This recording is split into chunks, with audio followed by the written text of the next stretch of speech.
Hi, my name is Susannah Farr. For today's devotional, I would love to encourage you as a business or organizational leader. I want to speak to leaders who have put their hope in God and yet are looking for answers and strategies in a time of navigating huge change and uncertainty of circumstances. Your business or organization might be very different to the one where I spend most of my work energy. Yet my hope is that whatever your business situation is, that you would be stirred in your heart today. That you would allow God's Spirit to remind you that He is not overwhelmed by the massive economic reset that we've literally been thrown into with very little warning or time to prepare. Over many years in my own leadership journey, I have led through some really tough challenges and faced things that were really difficult. But what we've entered into as a result of COVID-19 is not like anything most of us have ever experienced.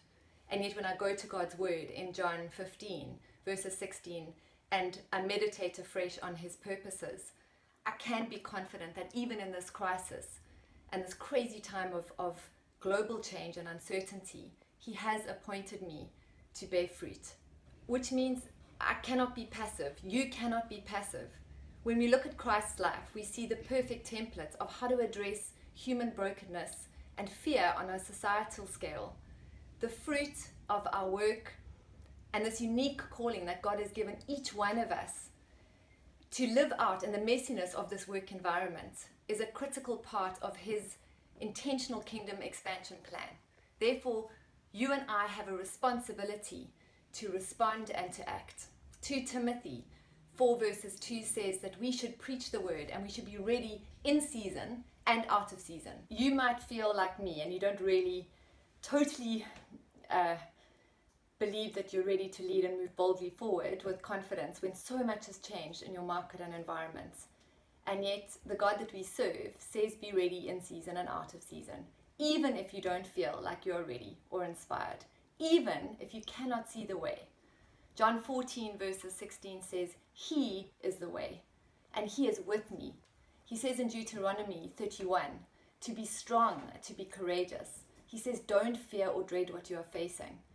And He promises that the Lord your God will go with you, that He will never fail you, He will not forsake you.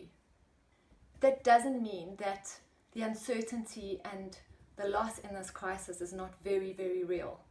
Most people in businesses and organizations that have been operating, doing very purposeful work with tried and tested processes and inspired services are learning that their business or organization no longer exists or doesn't look the same.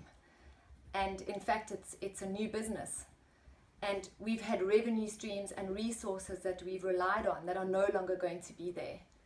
But the most important resource has not changed. He is the same yesterday, today, and tomorrow. Isaiah 61 should encourage us because we are His children, we have His life in Him. And He says that He's anointed us to bring good news to the poor.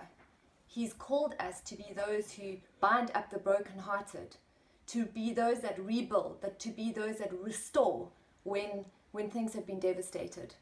And God reminds us that He loves justice and He cannot change. His wisdom and His creativity that's available to you and me has not run dry. We have to lean into Isaiah 43 and hear Him saying to us, behold, I am doing a new thing. Now it springs forth. Do you not perceive it? I will make a way in the wilderness.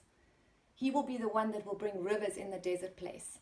As we close, I want to leave you with 3 calls to action which will require faith and grit from all of us. The first call to action is that we must embrace the pain. We can't avoid letting precious resources go. Business methods, we're going to have to let go of these.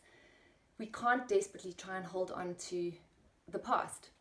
I was impacted recently by an amazing article by Praxis, which is a US-based Christ-centered accelerator for business entrepreneurs, and they reiterated that grief and loss cannot be separated from hope, that this is the essence of the crucifixion and the resurrection.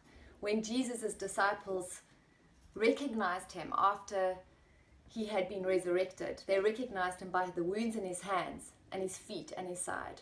We too will need to show our scars. We are burying and saying goodbye to so much in this season. And around the world, people are burying and grieving loved ones. And amidst this pain and the letting go, we have hope in the Comforter. The second call to action is we need to build on our relational capital. Everything depends on how quickly and deeply we act on the foundation that we have of trust and relationships that we've already built over many years in the context of love. You haven't lost these relationships. We have a history of trust, and we need to build on these. We need to care passionately and walk the journey with these communities that we have an influence over, our teams and our colleagues. Only together will we see undiscovered creative avenues and places of new growth and increase. We're not going to discover these alone.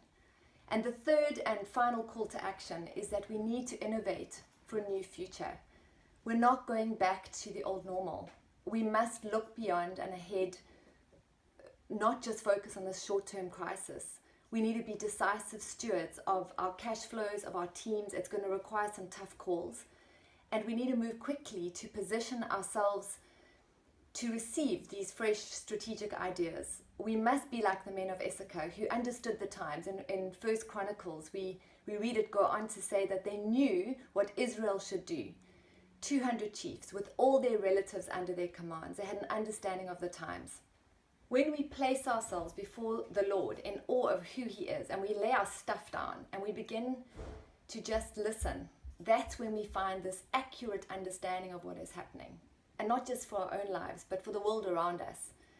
Innovation and experimentation is going to be critical right now. And I believe that God is birthing. He's busy, He's at work. He's birthing new kingdom solutions through businesses and organizations whose time has come. Let's be ready in this season.